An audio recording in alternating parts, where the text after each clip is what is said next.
I'm recording. My name is Acharya Perik, and I'm a Buddhist monk belonging to Tibetan Buddhism. Okay. I have a question, maybe a bit strange, but do you know some monks? Crazy monks, I mean. Yeah. Crazy monks, yeah.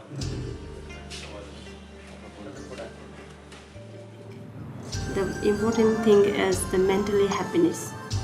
So mental happiness, how you get it? J'ai passé plusieurs semaines à tenter de comprendre ce qu'était le bouddhisme.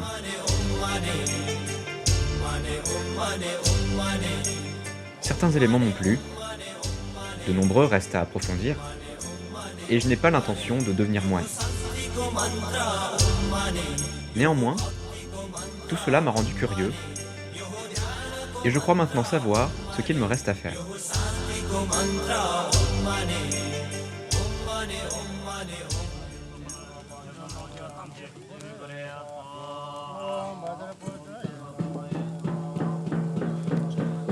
Ma première vraie rencontre avec le bouddhisme s'est passée lors de mon voyage au village de Kreninoling, à l'occasion du festival Labab Duchen, qui est l'une des 4 importantes célébrations en l'honneur du Bouddha Sakyamuni.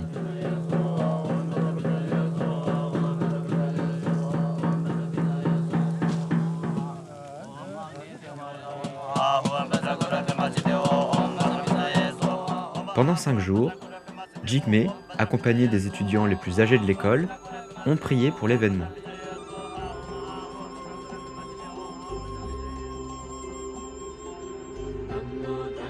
Bouddha signifie s'éveiller. C'est bien de lui que démarre, 2600 ans en arrière, cette nouvelle philosophie de vie descendante de l'hindouisme, que l'on considère parfois comme une religion et que l'on désigne par bouddhisme. Si aujourd'hui, ces pratiques se sont répandues dans le monde entier sous différents noms et aspects, les racines du bouddhisme restent pourtant inchangées et sont regroupées dans les écrits du Dharma, directement issus des enseignements du Bouddha.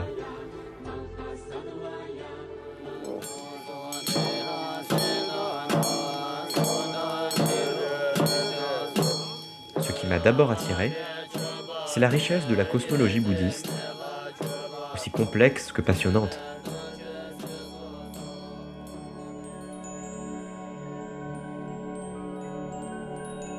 Les bouddhistes considèrent que tout individu est pris dans un cycle infini de renaissances successives à travers 6 mondes, dont le nôtre.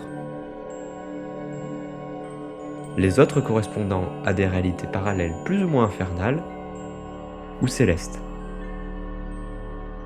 Nous serions ainsi prisonniers dans un vaste univers, aveuglés par nos sens, nos passions, nos possessions, dont il faudrait se libérer en atteignant l'éveil ou nirvana.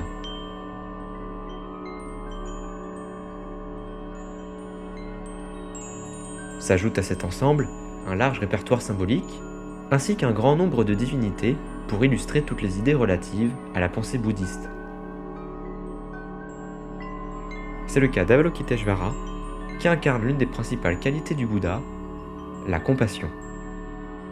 When we're thinking and working and whatever action we do, always must have compassion there. There is a love to every animals or man or people, everyone. We have to care them that we never want to get them in the trouble. And how far we have to try to, make them comfortable. This is the compassion. If no compassion, then there is no humanity. Yeah, it's no friendship.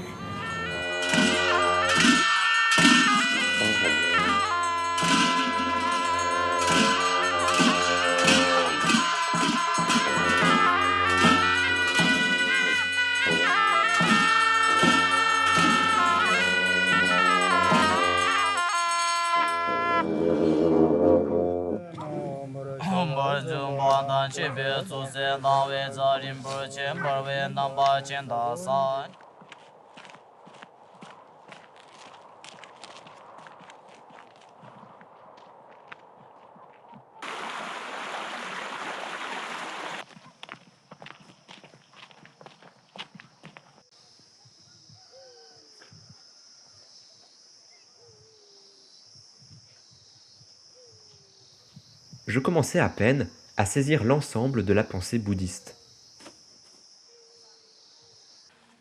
Au-delà de son organisation complexe, de ses superstitions et peintures, je comprenais lentement que l'ultime force du bouddhisme résidait ailleurs. In truth, Buddha wasn't interested in the confusing and divine cosmology of Buddhism, nor in questions of reincarnation and karma. And the only question Buddha was truly trying to answer was annihilation of individual suffering. In other words, to achieve a state of total acceptance and consideration of reality, devoid of anger, avidity, and attachment, where notion of self and I lose all meanings.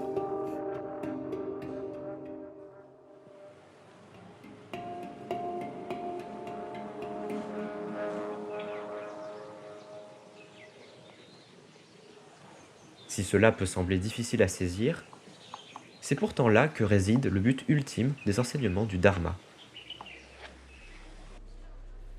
Car en effet, lorsque Sakyamuni atteignit l'état d'éveil, il comprit que le monde dans lequel il avait vécu était faussé par ses perceptions et sensations. Que rien de ce qu'il croyait être n'existait en soi.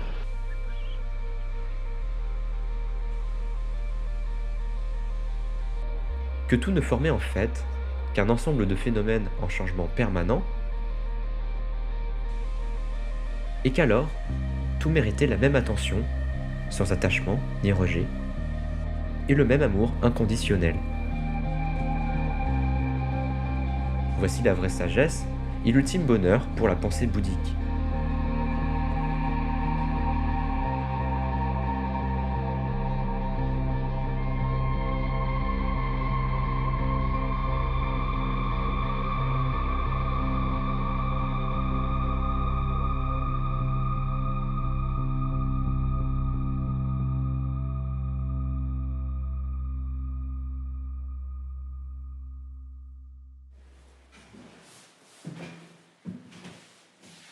Que penser de tout cela? Quoi faire alors? Je ne savais pas trop. Il fallait s'en souvenir et se faire son propre avis. Plusieurs éléments m'avaient attiré dans cette appréhension du monde, notamment cette relation à l'impermanence du réel, qui me rappelle bien sûr le monde physique qui nous entoure.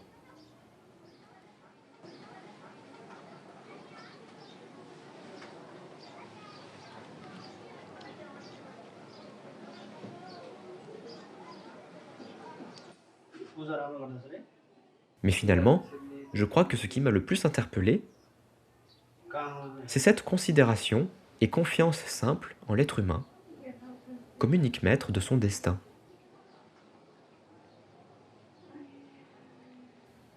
Le bouddhisme nous raconte que chacun porte en soi la nature du Bouddha, et qu'ainsi, la seule croyance que l'on devrait avoir, c'est celle de nous-mêmes.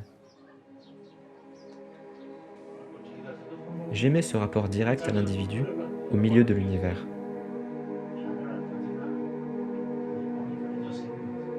Ses choix lui appartiennent, ses pensées deviennent vérité. Il n'y a alors que dans l'être humain que réside le divin.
J'avais aimé mon excursion dans la vallée.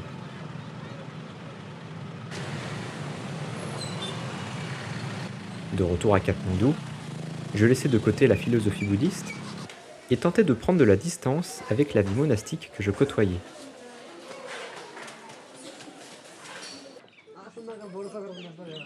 Au fil de mes rencontres avec les moines et les nonnes, je comprenais surtout que le bouddhisme, comme toute éducation spirituelle, était d'abord une manière d'organiser sa vie et sa pensée dans la société.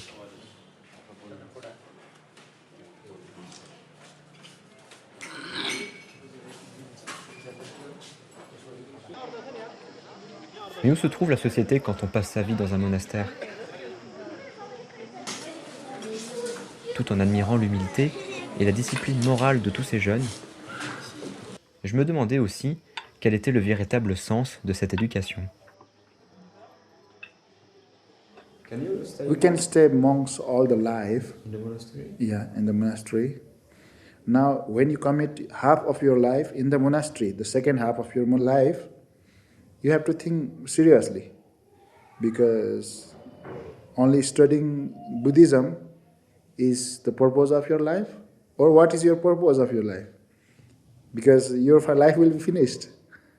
You might be practicing Buddhism a lot, but I think you might need to experience the world also.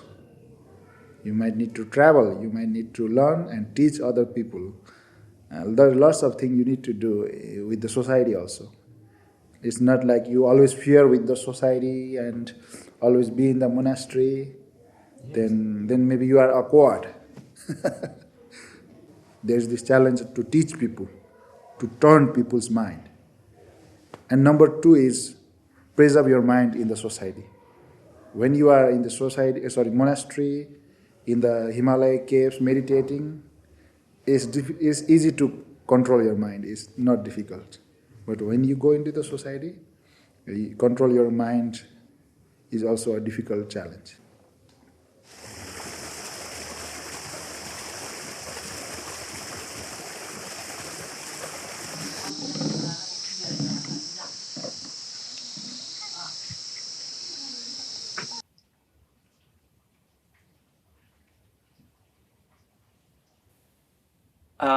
These days, if you study only Buddhist, also maybe it's very a small area for you, because only the Buddhist people follow you. Only the Buddhist people will understand your philosophy.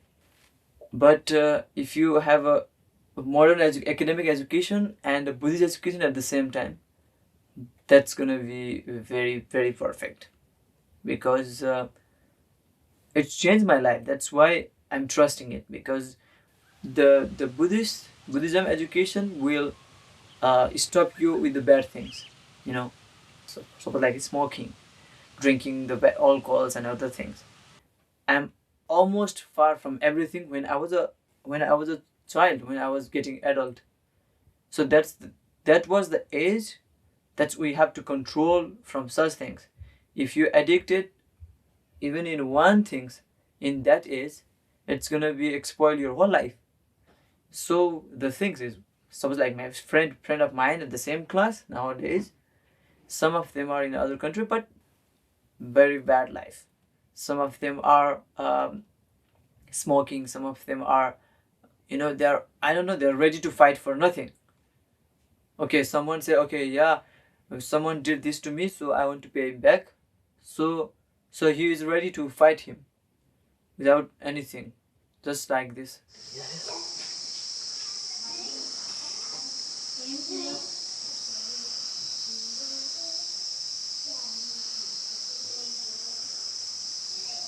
Yes, I don't drink anymore. Anymore?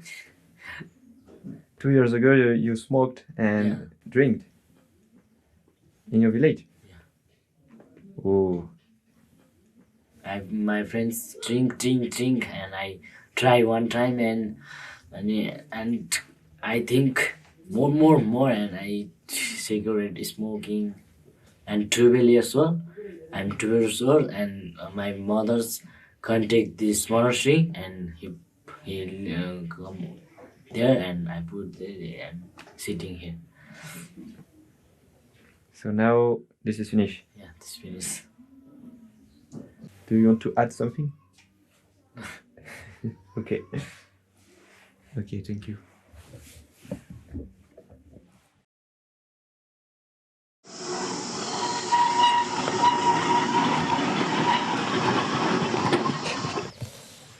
It's next one. No, it's wrong. Like this. Refuge, pour mieux affronter la réalité et ses dangers, ou voile naïf, isolé et irresponsable. Grandir au sein d'une communauté bouddhiste au Népal, c'est peut-être avoir la chance de ne pas finir comme ses parents au village, et d'échapper pendant un temps aux vices de la société. C'est aussi le risque de ne jamais s'intégrer au monde moderne et d'oublier de prendre en main sa propre vie.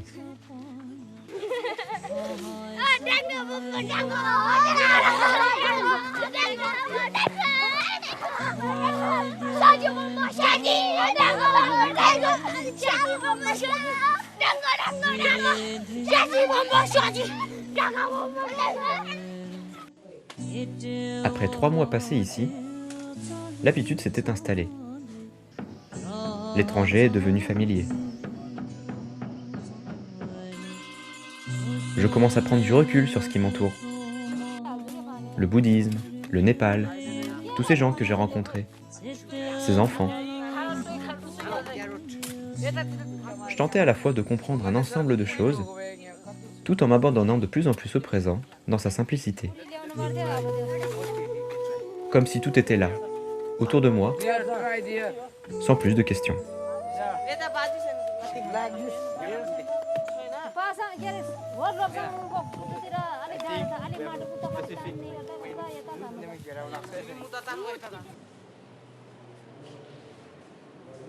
C'est là que j'ai eu envie de tenter quelque chose d'autre.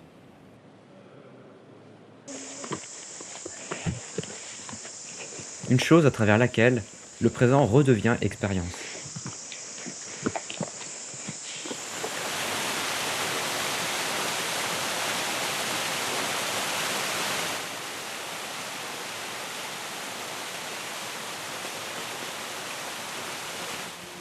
La méditation m'avait toujours rendu curieux. Mais là, je sentais que c'était le moment de s'y essayer.